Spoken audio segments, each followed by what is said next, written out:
Hey guys, and welcome back to this channel. In this video, I will be showing you guys how you can put your Discord link into your TikTok bio.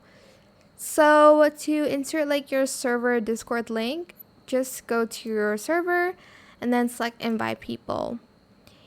Basically, you're just going to want to copy, I guess, the server link. You can even edit the invite link, expired, after, maybe never, max number of uses, no limit.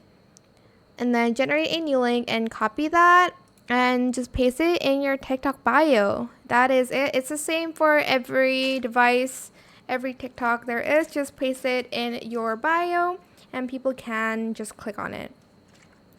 That is it for this video. I hope it was helpful for you guys. Don't forget to like, comment, share, and also subscribe to this channel if you haven't done that already.